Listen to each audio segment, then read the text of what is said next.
حدیث پاک میں ہے ما نخ نختا رسول اللہ صلی اللہ علیہ وسلم الا وقع فی ید اصحابی رسول اللہ، کہ سرکار کوئی تھوک نہیں تھوکتے مگر سرکار کے اصحاب کے ہاتھوں میں وہ تھوک گرتا، وَقَانَ يَمْسَحُ بِوُجُوهِهِمْ، اور وہ لوگ اس تھوک کو اپنے چہروں پہ مل لیتے۔ تو عروہ بن مسعود ثقفی لوٹ کے آئے، کہنے لگے اے لوگوں، اس نبی کا مقابلہ تم لوگ کبھی نہیں کر سکتے۔ کہا کیوں؟ کہا جو ان کے ساتھی ہیں 1400، جب وہ اس نبی کے تھوک کو زمین پہ گرنا گوارا نہیں کرتے، گرانا تھوک کو لے کے اپنے چہروں پہ مل لیتے ہیں، تو وہ 1400 لوگ اپنے نبی کے خون کو زمین پہ کب گرنے دیں گے؟ وہ جان دے دیں گے لیکن نبی پہ مر مٹ جائیں گے، ان کا مقابلہ نہیں کر سکتے۔ حضرت عثمان غنی رضی اللہ تعالیٰ عنہ حضور کے بھیجنے سے مکہ آئے تھے، پوچھا تو مکہ کے لوگوں نے کہا نہیں، جا کے کہہ دو اس سال واپس جا، عمرہ نہیں کرنے دیا جائے گا، آپ آئے ہو تو عمرہ کر لو۔ تو حضرت عثمان غنی کا عشق رسول دیکھو، کہتے ہیں میں اکیلے طواف نہیں کر سکتا، میں تو اپنے نبی کے ساتھ ہی طواف کروں۔ مکہ گئے لیکن خانہ کعبہ کا طواف عثمان غنی نے نہیں کیا، اور واپس حضور کے پاس پھر پہنچے تو صلح لکھی جانے لگی کہ اس سال آپ واپس جائیں گے۔ صلح لکھتا کون تھا؟ حضرت علی شیر خدا، بولتے تھے سرکار، کہا لکھو بسم اللہ الرحمن الرحیم۔ عروہ بن مسعود ثقفی نے کہا ہاں اسی کا تو جھگڑا ہے، اگر ہم اللہ کو رحمان الرحیم مان ہی لیں تو پھر معاملہ کیا ہے؟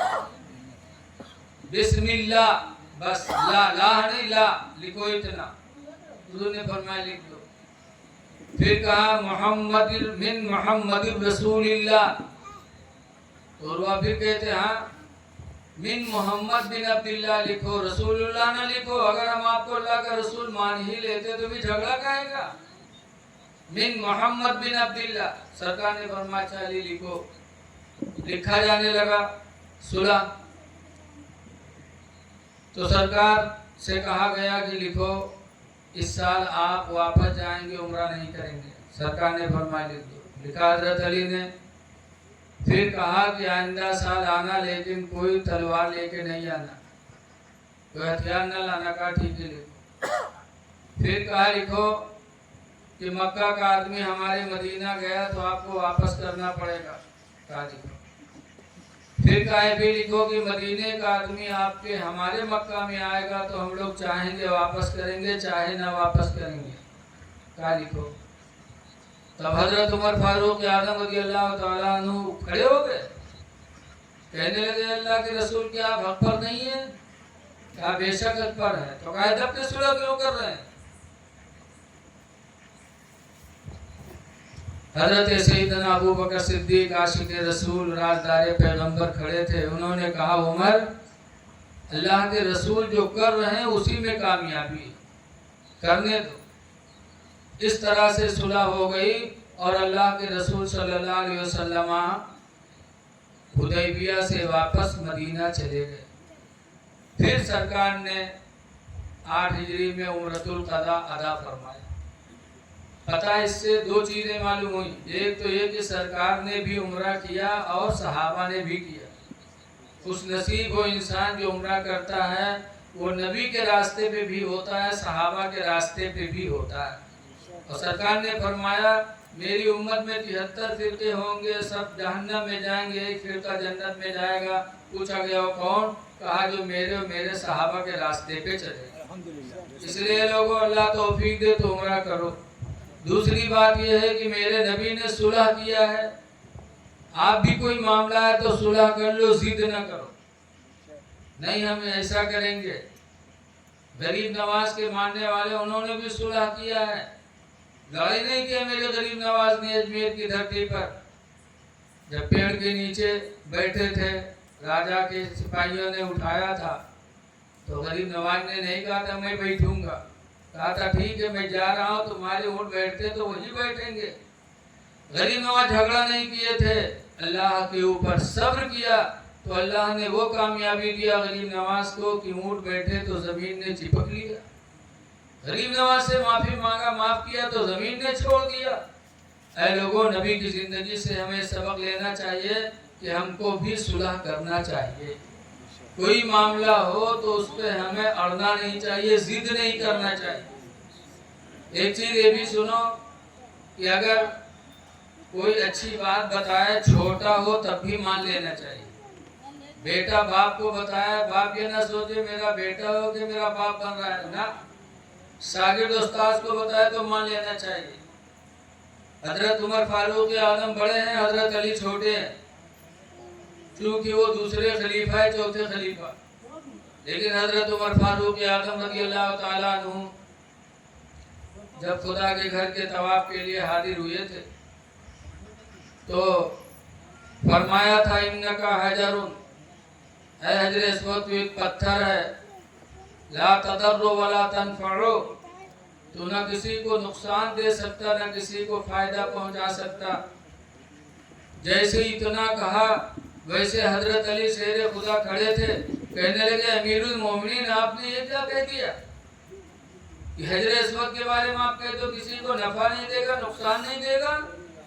میں نے اللہ کے رسول صلی اللہ علیہ وسلم سے سنا ہے انہو یبعث یوم القیامہ، حضور فرماتے تھے کہ قیامت کے دن یہ پتھر حجر اسود اٹھایا جائے گا، وَلَهُ عَيْنَيْن، اور اس کی دو آنکھیں ہوں گی قیامت کے دن، وَلَهُ لِسَانٌ، اور اس کی ایک زبان ہوگی، وَلَهُ شَفَتَيْن، اور اس حجر اسود پتھر کے دو ہونٹ ہوں گے، جس کے بارے میں قیامت کے دن یہ گواہی دے دے گا اللہ تعالیٰ، اس کی گواہی مان کر اس کا حساب و کتاب فرمائے گا۔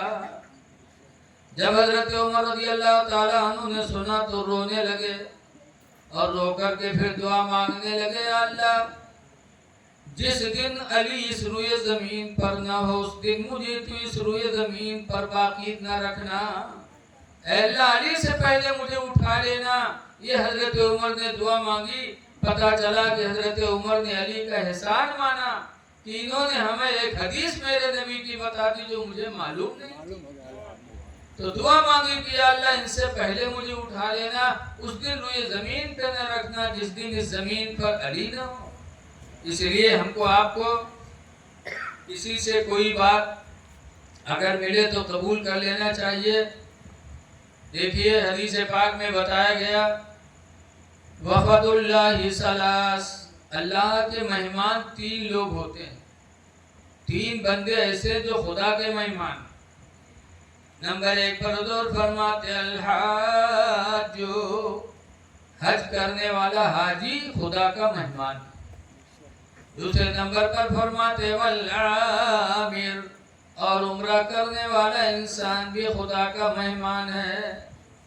حدیث کی روشنی میں ہمارے قاری شیر علی صاحب اللہ کے مہمان ہوں گے کل جب یہ نکلیں گے گھر سے، تو اے لوگوں یہ اللہ کے مہمان ہوں گے، ان کی حوصلہ افزائی کرنا، ان کا استقبال کرنا گویا کہ خدا کی رضا کا سبب ہوگا۔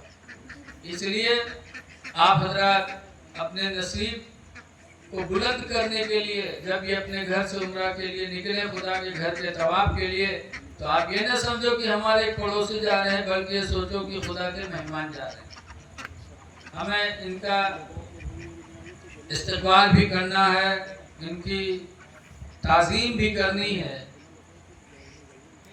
ہر آدمی کو چاہیے